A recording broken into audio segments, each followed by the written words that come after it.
First of all, let's I guess recap for folks just waking up to this story what exactly happened and how swiftly the Mets moved.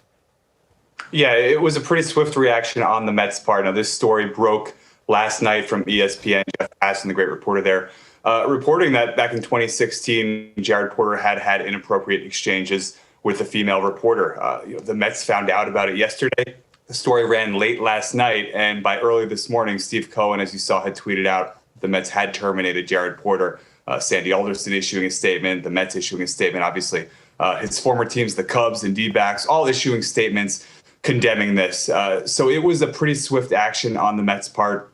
I would say certainly less than 12 hours from the time the story broke until Jared Porter's termination. So, not what anyone wants to see in the game, and in what had been such an optimistic, hopeful offseason for the Mets, it's obviously something that they didn't want to have to go through right now. But Jared Porter has been terminated, and the Mets will move forward from here with someone else leading the way.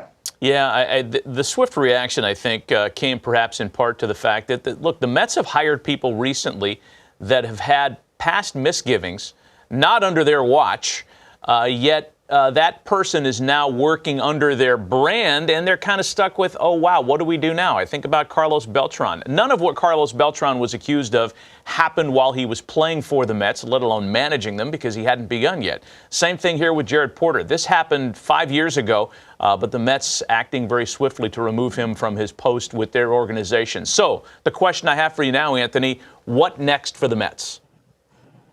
Yeah, well, look, their heavy offseason baseball operations lifting is done. They've acquired Francisco Lindor in that big trade. They've made a bunch of moves, so they can kind of take their time with this. They have Zach Scott in place, who was Jared Porter's assistant GM. He can certainly serve as a day-to-day acting baseball operations guy if the Mets go that route. They also, let's not forget, have Sandy Alderson, who is the team president, who was running the show and was really more involved in baseball operations ahead of Jared Porter than I think even he had anticipated when he took the job. So they can still move forward seamlessly here. They can still accomplish the things baseball ops wise that they wanted to accomplish, whether that's still going after a George Springer, whether that's whatever else they might want to do.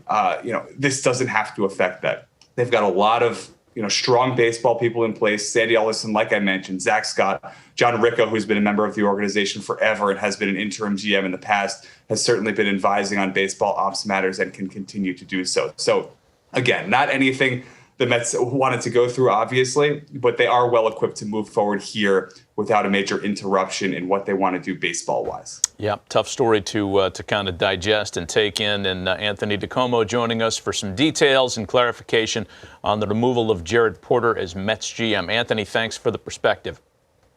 You got it, Matt.